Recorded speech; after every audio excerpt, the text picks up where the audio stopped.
بے پردگی بھی کی، سب کچھ کیا، ایوری تھنگ جو میرے دل میں آتا تھا میں وہی کرتی تھی، جو ڈریسنگ اچھی لگتی تھی وہی کرتی تھی. یعنی کہ جس طرح آج کل کی لڑکیاں غفلت میں ڈوبی ہوئی ہیں میں ویسے ہی ڈوبی ہوئی تھی.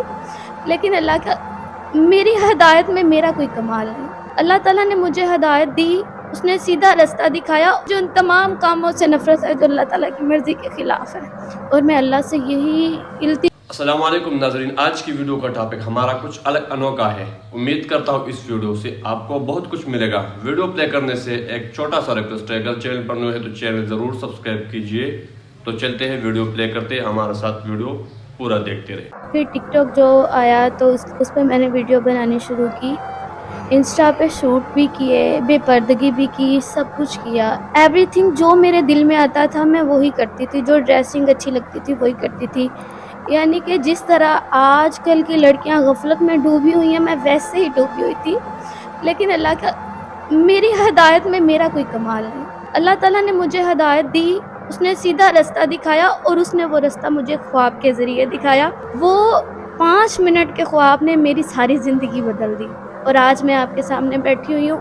مجھے بے پردگی سے بھی نفرت ہے اور مجھے ان تمام کاموں سے نفرت ہے جو اللہ تعالیٰ کی مرضی کے خلاف ہے. اور میں اللہ سے یہی التجا کرتی ہوں کہ یا اللہ ہمیشہ مجھے ایسے ہی رکھنا، جو کام تیری نافرمانی والے ہیں ان سے بچائے رکھنا. دوسری بات کہ مجھے 2 سال پہلے تقریباً یہ خواب آیا تھا کہ اللہ تعالیٰ کی ذات، میں اسلام آباد سے آئی تھی، میرا شوٹ تھا، میں اسلام آباد سے واپس جب گھر آئی میں دنیا داری کی فکر تھی کہ دنیا بنا لیں، نام بنا لیں.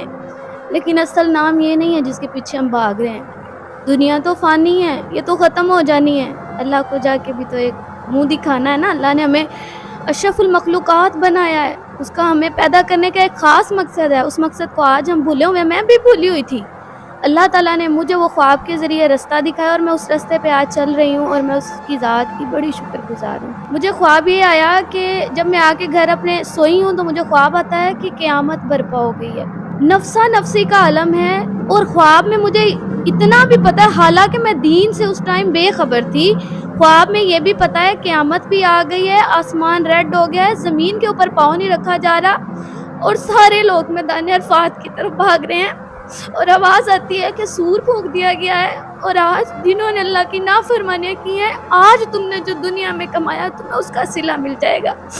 یہ خواب مجھے آتا ہے نا، اتنا خوف طاری تھا. میری آنکھیں کھلی اور اس ٹائم میرا سارا جسم پسینے سے بھگا ہوا تھا اور میری آنکھوں میں آنسو تھے. جب میں نے اپنی یہ حالت دیکھی، یقین مانے مجھے ایسے تھا کہ یہ سب کچھ میں نے اپنی جاگتی آنکھوں سے دیکھا. اس وقت جو مجھ پہ خوف طاری تھا وہ بھی ایسے تھا جیسے میری جاگتی آنکھوں نے یہ ساری چیزیں دیکھی ہیں. میں نے اسی ٹائم مصلی بچھایا، میں نے اللہ سے توبہ کی. میں نے کہا یا اللہ تو تو بڑا ہی رحیم ہے نا، تو تو بندے سے 70 ماؤں سے زیادہ پیار کرتا ہے، اس کی خطاؤں کو معاف کرتا ہے. میں نے تیری نافرمانیاں کی ہیں، اگر آج مجھے ہدایت دے رہا ہے تو یا اللہ جو سیدھا رستہ ہے مجھے وہ دکھا دے. میرا ٹک ٹاک پہ ملینز فالورز بھی ہو جانے تھے، مجھے سب کچھ مل جانا تھا، دنیاوی ملا بھی ہوا تھا، ایسا نہیں ہے کہ نہیں تھا، سب کچھ ملا ہوا تھا. جب میں مصلی پہ بیٹھی تھی نا، مجھے اپنی ساری نافرمانیاں یاد آنے لگی. میں نے یہ بھی کیا، میں نے بے پردگی بھی کی، میں لڑکوں کے ساتھ پھرتی رہی ہوں، ویڈیوز بناتی رہی ہوں. پھر بھی اللہ کتنا مہربان ہے کہ وہ مجھے سیدھا راستہ دکھا رہا ہے اور میں اس راستے سے ہٹی ہوئی ہوں. جب میں ویڈیوز ڈیلیٹ کر رہی تھی پراپر مجھے نوٹیفیکیشن آ رہے تھے کہ آپ کا اکاؤنٹ سسپینڈ ہو جائے گا، ویڈیوز ڈیلیٹ نہ کریں. لیکن میں نہیں رکی، میں کرتی رہی. میں نے 200 تقریباً اپنی ویڈیوز ڈیلیٹ کر دی. 3 دن میں نے وہ ویڈیو ڈیلیٹ کی. جب دوسرا دن تھا مجھے تقریباً 12 سے 15 نوٹیفیکیشن آئے. مجھے کوئی پرواہ نہیں تھی کیونکہ میرے دل میں اللہ نے یہ بات ڈالی کہ اللہ تمہارے لیے بہتر کرے گا، اللہ تمہارے لیے جو کر رہا ہے وہ بہتر ہے. میرا اکاؤنٹ سسپینڈ ہو گیا، مجھے کوئی دکھ نہیں ہوا، مجھے کوئی افسوس نہیں ہوا، بلکہ دل میں ایک خوف طاری تھا کہ جب کل کو اللہ کے سامنے پیش ہوں گی تو کیا کہوں گی، اے اللہ میں نے اس دنیا میں کیا کمایا، تو نے مجھے اشرف المخلوقات بنایا، اپنی فرما برداری کے لیے بنایا، پر میں تیری نافرمانیوں میں الجھی رہی، نافرمانیاں کرتی رہی. تو مجھے ان چیزوں کا کوئی بھی افسوس کبھی نہیں ہوا. اور میں یہ بھی اب بھی مجھے یہ افسوس نہیں ہے کہ میرے وہ اکاؤنٹس ڈیلیٹ ہو گئے. شاید کوئی میرا مقام ہوتا، دراصل اللہ تعالیٰ نے وہ مقام میرے لیے بنایا نہیں تھا جس کے پیچھے میں بھاگ رہی تھی. بس یہی تھا، پیسہ کمانا ہے، شہرت حاصل کرنی ہے، اپنا نام بنانا ہے اور بس عیاشی کرنی ہے. جیسے آج کل ہم سوچتے ہیں، میں بھی سوچتی تھی کہ اللہ نے مجھے زندگی دی ہے، ایک دفعہ دی ہے، میں نے بار بار نہیں آنا، جتنا ہو سکتا ہے عیاشی کر لوں، پھر تو مر ہی جانا ہے. لیکن یہ کبھی نہیں سوچا کہ ہمارا مقصد کیا ہے.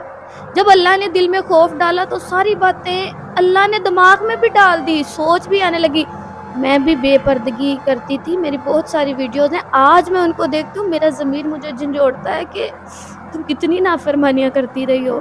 لیکن پھر بھی ایک دل سے بھی آواز آتی ہے، کیونکہ اللہ انسان کی شارک سے قریب ہے، دل سے آواز آتی ہے کہ نہیں، بھٹکے ہوئوں کو راستہ دکھانا اللہ تعالیٰ کی ذات کا ایک کمال ہے جو تم پہ ہوا ہے، اور اللہ تعالیٰ کی ذات نے شاید تمہارے ذریعے کئی اوروں کو ہدایت دینی ہو کہ اس راستے کو نہیں، اس راستے کو چنے. میں نے سب کے سامنے اسلام قبول نہیں کیا ہے، اور میں نے پچھلے 2 سال پہلے سے ہی نماز پڑھنا اور روزے رکھنا چالو کیا، خود ہی اپنے من سے ہی.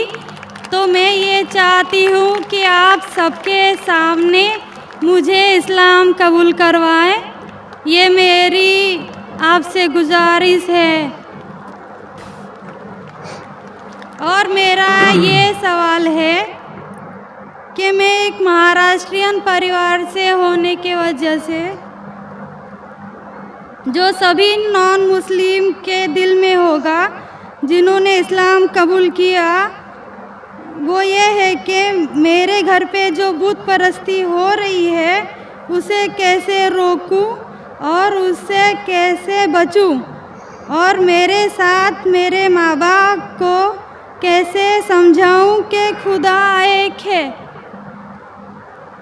بہن ماشاء اللہ 2 سال سے اسلام کا مطالعہ کر رہی ہے جی، اور اسے یقین ہو چکا ہے کہ اسلام صحیح مذہب ہے اور وہ اسلام قبول کرنا چاہتی ہے.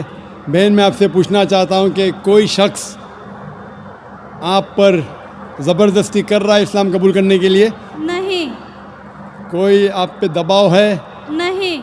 مالی دباؤ یا پریشر؟ نہیں. آپ اپنے من سے قبول کرنا چاہتے ہیں؟ جی. آپ مانتے ہیں کہ خدا ایک ہے؟ جی. آپ مانتے ہیں کہ خدا کے علاوہ کسی اور کی عبادت نہیں کرنا چاہیے؟ جی. آپ مانتے ہیں کہ محمد صلی اللہ علیہ وسلم اس خدا کے آخری پیغمبر ہے؟ جی. بے شک.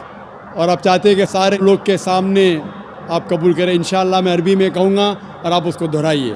جی.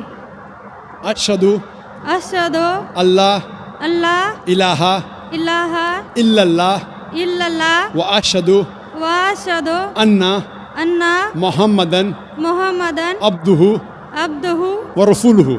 ورسولہ.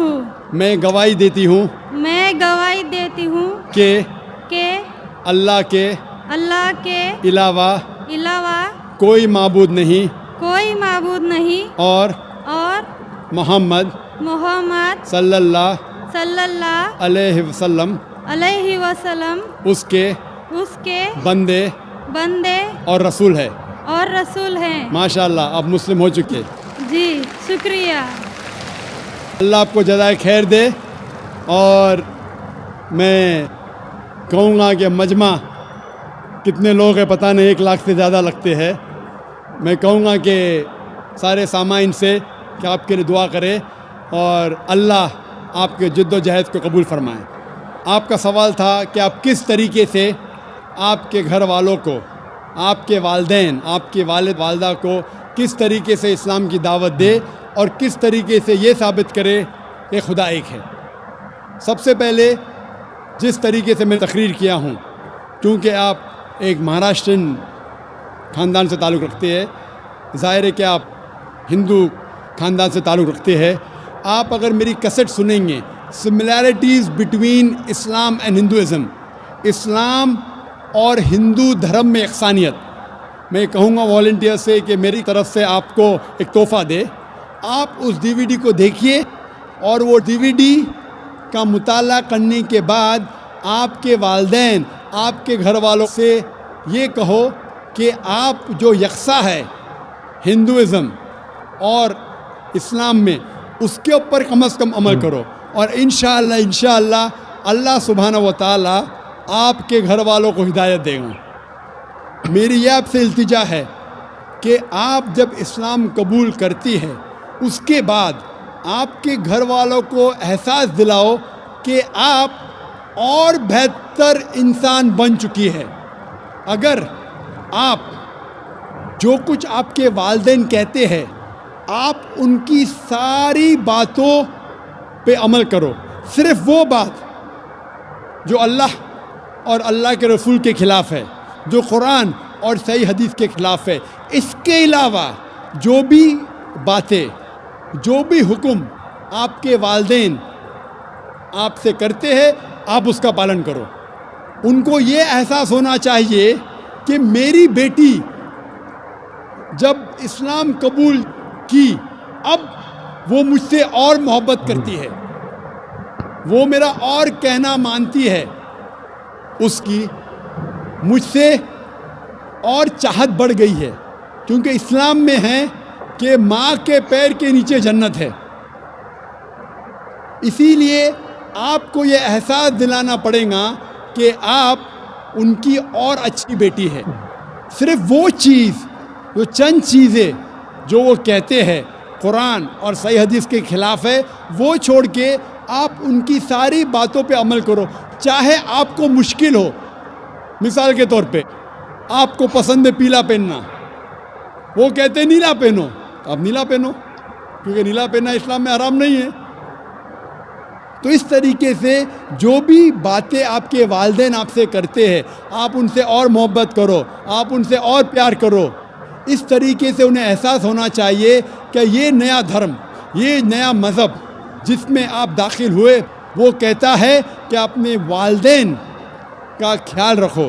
جس طریقے سے قرآن مجید میں فرمایا سورہ اسراء میں چیپٹر نمبر 17 میں آیت نمبر 23 اور 24 میں کہ اللہ سبحانہ و تعالیٰ کی عبادت کے بعد آپ کو اپنی والدین سے محبت کرنا چاہیے.